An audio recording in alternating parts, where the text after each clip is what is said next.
that anybody was I think surprised. he had to do that. But I also, on the other side, nobody had any doubt where Sean Hey, Hannity's everybody, welcome loyalties to Watch Your Point and Overtime. efforts were This is going in where that the really campaign. good It was stuff not hidden happens. behind the scenes. It was right out there on his sleeve. So, Right. two completely different situations. Nobody had any doubt of where his loyalty lied. The question is, where did that loyalty lie? Did the loyalty lie to Donald Trump, or did that loyalty lie with America and what America needed? That was the question. That's not what his job is. He's an entertainer. His job is to push a political agenda and to present things in an effort to move that forward. And so as American, he doesn't have a he's not a journalist. He's an entertainer. I know he's not a journalist, but I'm talking about as an American citizen, he doesn't have a responsibility of being responsible to the nation. This guy was dangerous. This guy was, and as a matter of fact, he said it himself before the tide turned. Just like everybody else, from Lindsey to the turtleneck guy, everybody else criticized Trump before he took the reins of the Republican Party, including Fox News. And they knew he was dangerous. And it wasn't until they was like, oh, we got to hang our hat on this horse because he's going somewhere. And that's when it changed. That's why I asked, does he, as an American citizen who has a platform, not have an obligation and responsibility to the good of America? And look where it led us.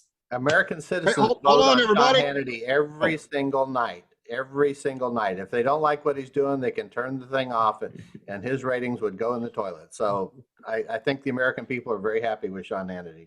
Hey, everybody, welcome to Overtime. As you can see, the action is already in play. Hey, I'm going to go ahead and ask Holly if there was an issue that she really wanted to talk about that either expand upon something we talked about or something that is new that our viewers would really like to hear about. Oh, goodness. You put me right on the spot without warning there, Greg. Thanks a lot. That's the way it works. That's the way it works. I know, right? All right. Then pick on the new kid, right? I'm really interested in what's really in that voting rights legislation. And I think that, or it's so-called voting rights legislation, right? They call it voting rights, but when you really look at it, you're talking about a federalization of elections, and you're talking about, federal interference in things that I think a lot of people would disagree with. There is a lot of support from both sides of the aisle for things like voter ID and trying to make sure that people cannot rig elections and cannot cheat. And that's, where we are right now with this whole conflict about the mail ballot applications. As I quoted earlier, there was I believe it was Rafael Anchia who said, we know that where the ballot fraud takes place is in these mail ballots. This is a serious issue. And I don't think what the state has asked these elections administrators to do is unreasonable. They're asking them to make sure whoever is applying for these mail ballots is who they say they are. And, you've got to be able to provide that information. I don't have a problem with the law that says you have to put your driver's license on the mail-in ballot. But if you're going to do that, make sure the database is up to date. I mean, if the state's going to mandate that, then the dang database has to be up to date. It's the voters' responsibility to get their records up to date. The state can't just go adding information into somebody's voter registration form. The voter has to put that information in there. This whole issue, the so-called voting rights bill is, if somehow they managed to get it passed, would be struck down almost immediately by the courts. It's clearly unconstitutional. The Constitution gives that power solely to the state, solely and explicitly to the state legislatures. And it would block efforts like you see in New York City, where the city of New York has allowed illegal aliens now to register to vote in city elections there. That would be stopped by this process. All kinds of things that happen at the local levels would be stopped by this federalization, federal takeover, federal power grab by the Democrats in Washington, D.C. Look, Mustafa's shaking his head, and I want to go to him, but, from a reporting standpoint, the Democrats have put a huge stack of chips on this voting rights issue.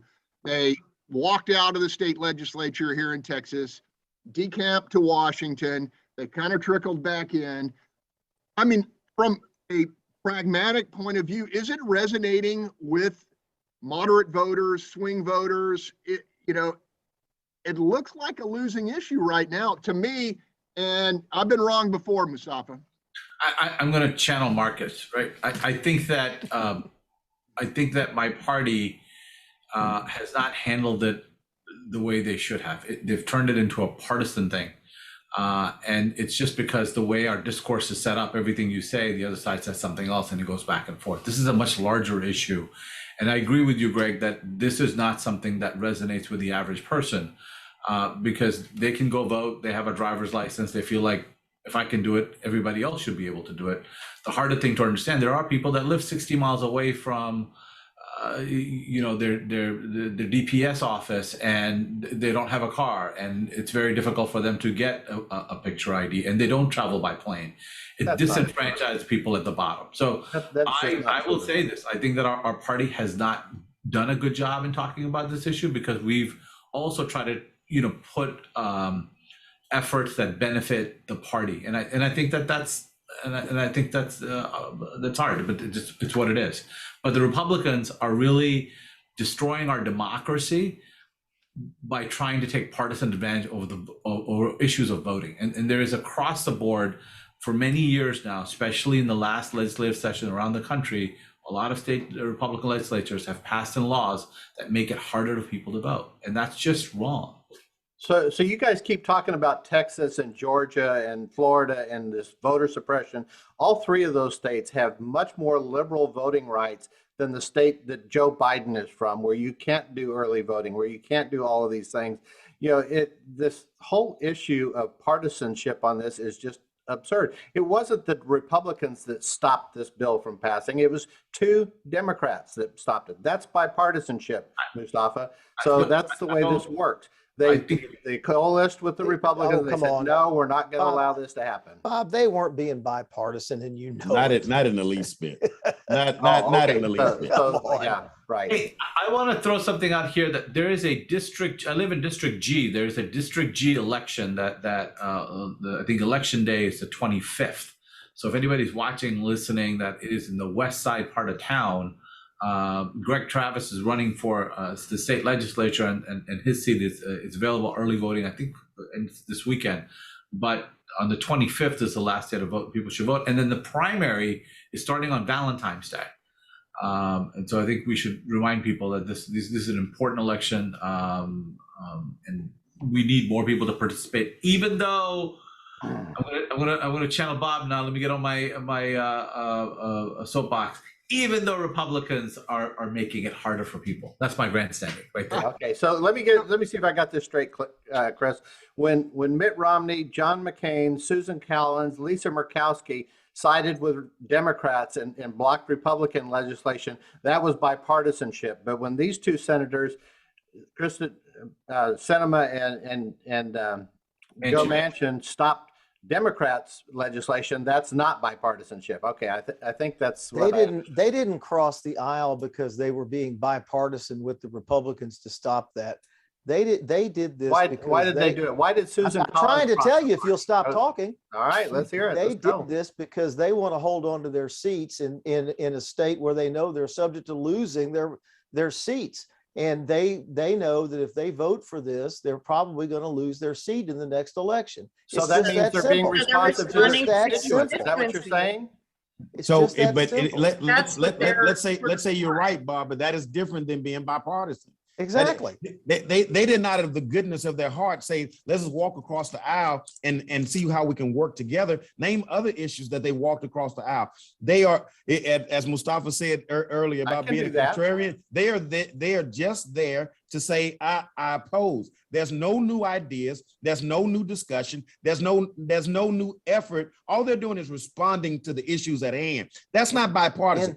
Bipartisan is saying, hey, let me call these guys across the aisle and let's come up with legislation that's good for our nation. That is true bipartisan practice. If you want to talk about bipartisanship, Bob, the Republicans are doing exactly what they did when Barack Obama was elected, and that is they will say no to everything the president says because their agenda is to ensure the president fails. And they will not did the same thing. They will not work with him on anything. Period. And that's not both of you are right. And that's Okay, not. hold on. The litmus test. Greg, I think we got to point out that they're both right. They both just admitted what absolutely. both parties did or are doing to both each other. And the litmus test now is there's kind of like a voting rights light bill being negotiated by Manchin and others. They're trying to get enough bipartisan support. Now, if what Marcus says is true, and both sides will put a big old stake in it because they didn't get their way because it's scorched earth. And that's just wrong, right? I think the bill that they're talking about in this country. I think the bill that they're talking about is a really important bill, by the way. I think what they're trying to do is to make sure that the will of the voters is not thwarted. They're trying to fix the fact that the vice president shouldn't be put in a position where all of a sudden his life's being threatened, as what happened in January 6th, right? They're trying to make sure that the Electoral College holds up, that people aren't, as Giuliani led the effort of having people, overturn the Electoral College in individual states. I think that bill that they're working on is really to protect our democracy, and it's going to need bipartisan support. So far, Mitch McConnell's coming along. I just don't know what former President Trump's going to do, and his pressure campaign, is he going to thwart that effort? Because it's not going to be Republican or Democrat. It is going to be Donald Trump that would thwart that if it doesn't go past. They need to follow the Constitution. If they want to make these kind of radical changes, they need to propose a constitutional amendment to change those things, not illegal legislation. Hey, I want to ask all of you guys, if I had another segment in the show, I would have put it in and allowed you guys to do it in the broadcast, but you heard the Andrew Yang one-on-one, you heard his bid for a third party. What's your take? Is that pie in the sky, or is that where we need to be headed? Go ahead, Chris. I'm in total agreement with the third party coming into the country and taking enough seats in the House and the Senate to force coalitions so that nobody could ever hold the country hostage like has been happening for the last 25, 30 years. The problem with that happening is the one thing that the Democrats and the Republicans agree on right now, and they have agreed on for about 50 years, is that they're the only two parties that get automatically on the ballot in every state in the country. And every other party that wants to has to petition their way on to the ballot in every state. And that has to change before any political party can have any way to get any hold in the country. And the Republicans and the Democrats agreed on that. I don't remember what year it was, but it was a very long time ago. And they're the only two parties that get that privilege. Marcus? And until that privilege is changed and a belief system that, this is how we look at independence, right? We say, oh, that's cute, but can he win? Instead of making up in our mind, you know what, something different needs to happen and we need to make it happen. The state of Texas needs an independent candidate at the governor's race. The city of Houston needs an independent in the mayoral election. The problem in Harris County has everything to do with partisan politics. And we got 535 people in Washington, D.C. that only work for the preservation of party, preservation of power. Meanwhile, this nation is going in a downward spiral as a result. But we're too prideful and too convinced and convicted in our positions to admit so.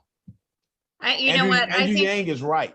I think there's enough people who are disgusted with both parties that they are interested in some sort of, third party. But let's remember, we do have other parties in this country. We have Libertarian and Green Party, and often those just end up serving as kind of a spoiler for one candidate or another. Sometimes, just taking barely enough votes to sway an election, but not in their favor. It's incumbent on whoever forms this third party to try to persuade enough voters that they have the answers for these policy problems that we're facing. And that's a tall order. And, I'm not sure that Yang has that narrative that enough people are willing to jump in on. Promising a $1,000 guaranteed income is fun if you don't think about where all that comes from and what the broader implications are of, some sort of, government handout coming out to you all the time. Yeah, but wait a second. I watch candidates pandering to the far periphery of their parties on a regular basis. There's no moderating factor. And if you're watching it, for example, Dan Crenshaw's being crushed by the far right of his party right now, just as an example. And it happens if anybody tries to moderate like Manchin or anybody else on the other party. I mean, Mustafa, what's your take here? I mean, look, we saw Ted Cruz ascend to the United States Senate with the votes of 300,000 roughly Republicans. I think that's what the number was. And, in a state that has 30 million people. And it's an example of how, and he hasn't been dislodged yet, may not be. Go ahead, Mustafa. I would say, look, George Washington on his final address to the nation singled out one simple thing and I'm trying to remember the exact word and I can't, so let me just paraphrase it. He believed that partisanship, loyalty to party, was the single most dangerous thing for the country. And I think we're seeing that now. I mean, our first president, right, he identified that as the single biggest threat to the democracy. And we're in the midst of it. And I think that all of us, Democrats and Republicans, have to get beyond our party in order to do, the practical parts of what we all need, the solutions of the bigger problems that we need. Having said that, right, there's no moral equivalence of what's happening in the Republican side versus Democratic side. I mean, I agree that the divide is on our dinner tables, not just in the parties, right? So we have to bridge that. But Republican leadership has an opportunity to go in history as they plugged the hole when the democracy could have cracked, and they're not trying to plug that hole at all. They're trying to make that hole bigger, and that's scary to me more than anything else. Go ahead, Bob. Well, I don't think the country was in any danger of cracking at any point in time in our lifetime, and it's probably not now. We have gone through much worse things in our nation's past. And in the election where Andrew Jackson became president, there were 4 viable candidates for president of the United States, and it ended up having to go to the House of Representatives to make an election, a decision in the election. We've had very bipartisan or nonpartisan times in this country's history, and we've had times where it's been very partisan throughout our history. In George Washington's day, the Democrat Republicans and the Whigs were at each other's throat to no end, and it's part of why George Washington raised that issue at that time. And so consequently, more parties came out and more parties went away. The Whig Party died out, Republican Party became created. All of these things evolve over time. It's much more difficult now because of the more national media and the national discussion that goes on, whereas before it was much more localized. But you still see things like in the Republican Party, the Libertarians weren't gaining seats out independently, so many of them came into the Republican Party and changed the Republican Party. Same thing in the Democrat Party. You see the Green Party people going into Democrat polls and shaping the face of the Democrat Party, making it much more liberal. The Democratic Party of today is not what it was 10 years ago. The Republican Party of today is not what it was 10 years ago. It evolves over time. Hey, I wanted to ask Holly Hansen a question. It was a topic we were thinking about putting in this week, but this week, a group of Republican state senators filed an amicus brief challenging or asking the Court of the Court of Appeals, or was it the Supreme Court, Holly? It's the Court of Criminal Appeals. It's we have an interesting system in Texas. For those who don't understand, we have a Texas Supreme Court and also the Court of Criminal Appeals, and they're kind of equivalent, but in a different pathway. So basically, they're asking the court to reconsider its decision, which denies the Attorney General's office, currently held by Ken Paxton, the ability to prosecute election issues throughout the state. But that belongs in the purview of local district attorneys, correct? Take it away. That's correct. That's correct. So I'll just read from my colleague's article here. The amicus makes 3 points. There's an issue of separation of powers between the Attorney General and district attorneys. Second, not allowing the Attorney General to prosecute these cases dilutes our legislative authority. And third, the Texas Constitution requires the legislature to write laws that detect and punish voter fraud. And that's a direct quote from Senator Paul Bettencourt.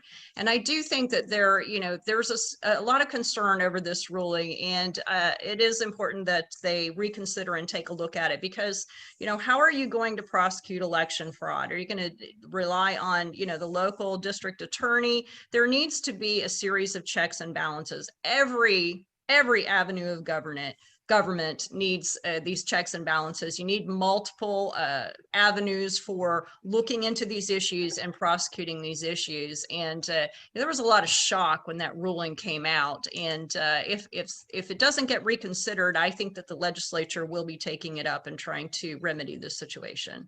Chris, jump in here. Jump in here. Yeah, I find it interesting that the state has again taken away local control, or trying to take away local control when they were all about local control before. It's very clear that the prosecution of these sits in the hands of the local prosecutors. The Attorney General seized the power from the local prosecutors because he chose to. But that doesn't mean he has the right to, and that's what the court said. If the legislature wants to give the power to the Attorney General, they can in the next session. But the court said this is a separation of powers issue, and until the legislature gives the power to the Attorney General, he doesn't have the authority to act. Holly's not making a bad point. I don't think that maybe it should be in the hands of one person who can evenly do it across the state, because you see at times when you have something that's spread out, that have one Rusk County doing it one way and Harris County doing it another, that you may have inconsistent rulings. But that's what courts of appeals are for, and the Court of Criminal Appeals can then take those inconsistent rulings and make them even. But until the legislature says that the Attorney General can do it, he can't. I'm not, just to clarify, I'm not advocating one person. I'm advocating, there needs to be multiple eyes on these issues, right? So it should be the local DA and the Attorney General should examine. I just want to remind everybody, Ken Paxton co-chaired Lawyers for Trump, right? And so if Ken Paxton is in charge of putting people in jail, filing prosecution for election fraud, it will be abused. And Ken Paxton has a history of abusing laws like this. And to put that type of a thing in the hands of Ken Paxton or anybody like him is dangerous, and it's dangerous to our democracy. That's why I'm gonna recruit Bob Price to try to get Congressman Gohmert on the show next week. Bob, go ahead. Okay, so I'm going to go out on a limb here and partially agree with Chris Tritico on this. The Attorney General's office is very limited in its power for enforcement and prosecution at the local level, and that was by design. But there are places where the Attorney General, I think, does need that authority and does need that power, and not whether it's Ken Paxton or anybody else that might be Attorney General in the future. You need this consistent look at some issues on a statewide basis. And voter fraud, I think, is one of those issues. And so the legislature has a very simple remedy to this. They can come into session, they can pass a law that says the Attorney General's office has the option of prosecuting these specific types of cases, and sign that into law. And that would move forward with that. I think that's what needs to happen, is what the Attorney General's office needs to have that authority, especially in the issue of voter fraud. But there's some other cases. Hey, I want to go in our last 10 minutes here. For example, the issue of the. You're breaking up some, Bobo. Oh, sorry, bandwidth issue, I guess. But another issue better for that. Go ahead, let somebody else go. Hopefully, it'll get better. Okay. Hey, we got about 10 minutes left. I want to go to Marcus Davis, because in his role in the restaurants that he runs. He talks to probably more people than all of us. And kind of want to ask you this question, Marcus. And I think you're muted.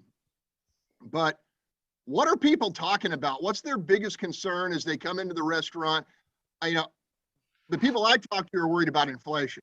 And you have to deal with it with every invoice that you get at the restaurant. I'm going to take advantage of the resource that you are. What are people talking about? I'd rather move to what my business colleagues are talking about. Fair enough. Which is the challenge that we're having right as we speak. I'm working through a supply issue. Literally as we speak, I'm working through a supply issue. And so just FYI, if you're coming to TBK today, there may not be a product available that you love, and it's unfortunate because that's what we're experiencing. We're experiencing the lack of availability of products. We're experiencing the high cost of those goods, and we're experiencing the lack of labor and the high cost of labor as well. This is not, I don't think, a blame on any administration, current or previous. I think if we're going to do that, we have to say collectively, this is something that happened as a result of the pandemic, and it's something that happened as a result of what we have been mentioning, which is us being too concerned about self, about party, about power, and ignoring the real deal. We spent so much time fighting one another over this pandemic instead of really working hard to make sure that America as a whole was healthy and whole physically and economically. One of the things I just finished reading that Intel is congratulations to Intel. They're creating a new plant, a new factory, right, to help cure our chip shortage problem. This was announced, I believe, on yesterday. Kudos to them. The problem is it's 3 years down the line. And that's where we are as a nation. We are spending so much time trying to defeat Republicans, trying to defeat Democrats, that nobody paid attention to the fact that a major chip that 90% of the Americans use was being manufactured in a small country that is beholden to China. And we weren't paying attention, and we dropped the ball. And now Intel comes with this great announcement that in 3 years, we're going to solve this problem potentially and possibly. And it's so unfortunate. So that's what's not being talked about. This idea that these things are being ignored. And I just wanted to go back to something that was mentioned earlier about the partisan politics and about having multiple parties. I believe that was mentioned, and that's it's just not true. And it's not true because of what Chris said. We can say we have multiple parties, but if multiple parties don't have the liberty to be on every ballot automatically, then we only have two parties, right? If you're not able, if you don't have the same liberties as the Democrats and the Republicans with regard to being on the ballot, then you're not a third, you're not a party in this nation. You are a thought, an afterthought, or before thought. Lastly, on that note, the problem with third parties rising up is because they actually have to fight. That's the one time that Dems and Republicans work together to smash out that third voice. There's a documentary from back in the day. It was called The Death of the Electric Car. And it was about how the oil industry was working and the gas people were working diligently to make sure that thing didn't come into That was a great existence. documentary. And that's what That was happens great. with third party systems. I've got one thing I need to get in real quick. I want to send out prayers to the family of Texas DPS Special Agent Anthony Salas, who was killed tragically in a Border Patrol vehicle crash down in the Del Rio sector in Eagle Pass over the weekend. It's a tragic loss, but it's an indication of a much bigger problem on the border. The reason he died is he was in the back of a pickup truck, an open pickup truck with a truckload of migrants that had been apprehended along the border. The reason they were in there against Border Patrol policy, it appears, is that they don't have the resources there to transport all of these people. The Del Rio sector has suddenly become the busiest sector in the nation, overtaking the Rio Grande Valley sector. And they have about a third of the number of Border Patrol agents in the Del Rio sector that they have in the Rio Grande Valley sector. The agents are told when they apprehend these large groups, as many as 400 people crossing at a single time, that their wait for a bus is indefinite. And so they have to do whatever they can do. They can't leave these people out in 30-degree weather out there in the cold, or people would die from that, and they're going to get trashed for not caring about these people. But the federal government is not giving them the resources to take care of these people. And we see that not just in Border Patrol, but in ICE and Department of Health and Human Services. They're opened the door to invite all these people in, but they're not doing anything to take care of them. They're requiring U.S. citizens and legal migrants crossing the border to be vaccinated, yet 30% of these migrants crossing the border refuse to get vaccinated, even when it's offered to them. And about a third of these people are actually carrying COVID into the United States. It's a tragedy what's going on along the border, and it needs to stop. I'll tell you this, the Border Patrol should go straight over to Del Rio ISD, get 3 yellow hounds and say, we just gave you tens of millions of dollars in COVID aid. We're taking these buses. I mean, anyway. Probably a Mustafa, good suggestion. Mustafa, I wanted to tell you, Bill King hosted, in his SAM party, hosted Andrew Yang in his Forward party. So they're trying to coalesce and find middle ground and potentially merge. What do you think about the prospects of a third party? Look, I think what Holly said earlier, right? Like there is a Green Party and there is a Libertarian Party. So it's not that we don't have other parties, but we've evolved as a two-party system. Marcus is right, maybe to our detriment, but we are not.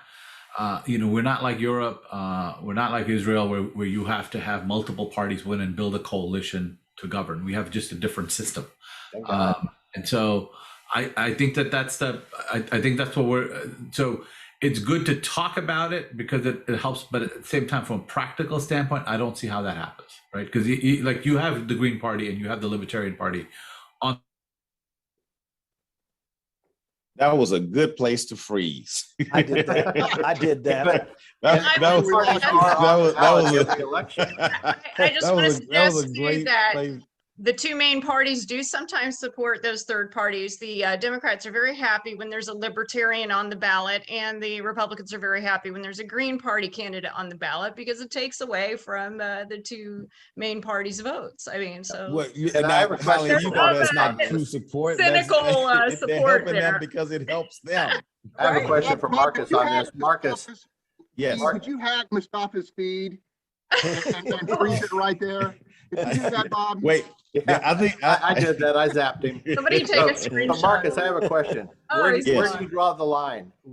How big does a party need to be before it's automatically put on the ballot? If Marcus goes out and forms the Marcus Party tomorrow, does that automatically get put on the ballot, or do you need to have 100,000 members, or do you need to have 50,000 members, or 1,000 members? Where do you draw the line on who automatically gets on the ballot?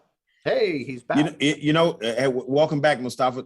You know what, Bob? That's an absolute fantastic question. I'm sure there are a lot of people that are a whole lot smarter than me that can come up with an idea of it. I don't know. Maybe it has to do with a percentage of the population of your county or of your state or what have you that allows you to do it. Maybe we can look at what qualifies as a candidate to get on the ballot, right? What doesn't the petition process do that? Doesn't the petition process do that? If you can garner enough support for your party, you can get it put on the ballot. So except you shouldn't have to do it every election. I mean, that's what the Republicans and Democrats don't have to do, and they enjoy that nationwide. So we should still have the Whig Party on the ballot. Oh, come on, Bob. You know what here's one of the things. Maybe if a party that has made it to a ballot has proven themselves and they've made it to ballot, maybe for the next 3, 4, 5 years, they don't have to work to get back on that ballot, right? If you prove yourself enough to get on a ballot at one point in time, then you shouldn't have to prove yourself in the next election to get on that ballot. Maybe that's a start. I don't understand the coalition of the SAM party and the Forward Party, though. That if the SAM party is kind of a centrist party and the Forward Party seems to be a very far left party, that doesn't really seem to be a good coalition to me. Right. Mustafa, you're muted. You're muted, Mustafa. You never sounded I better, would say, look, Mustafa. I would say this, whether it's the SAM party and there's some other things, we know the solutions to a lot of our big problems. We just don't know how to build consensus for them. I think that's the trouble we're coming into. It's not just the Republican Party and the Democratic Party. It's not just the Democratic Party doesn't have a good brand. It's that we've just lost our way in trying to solve the problems that we face. And instead, we've just kind of put on the jerseys. And we've got to stop doing that. And that's not just a function of a Mitch McConnell or a Nancy Pelosi. It's at our dinner tables. That's really what I have the biggest concern about, that we have become. But you know, Mustafa, I agree with you. And that was a great, I'm glad you said that. And I'll use that the next time you're putting on your jersey. Just remember it came from you, all right? Oh, he froze again. No, okay. Hey. No. I never. But the point that I was going to make to Mustafa was that, I don't want everybody to ever leave a show without having an opportunity to say what we missed or what needs to be said. I'm going to start with you, Chris. If we missed anything, and we'll just go around. Actually, I'm going to start with Holly because in deference, because I have good home training. Ladies first. Well, you know what? I thought there was a really interesting story from one of my colleagues this week, letting everybody know that apparently some of these immigrants can use an arrest warrant as a form of identification to board an airplane. And this just doesn't make any sense, as a few of these policies concerning the border are making sense right now. I don't understand what's going on. Isn't that amazing? That is crazy. I was shocked when I saw that. Absolutely crazy. Go ahead, Chris. It does identify him, doesn't it? Yeah, it should identify him to the TSA agent and have him take him into custody. Should be there should be some kind of system in place, right? I recently learned that to open the new jury assembly room, Harris County commissioners modified the rules for which we socially distanced to measure you from the center of your body to the center of the person sitting next to you's body, so that we could squeeze together closer. And so 6 feet is measured from the center of your body to the center of your body so that we can get into the new jury assembly room. So follow the science. That's right.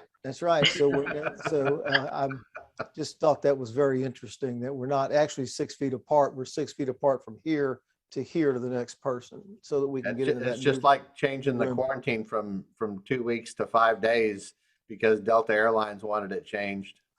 Follow the science. Hey, I've got a little breaking news. Found out last night that I believe that it's the Houston Black Democrats. I may not have that.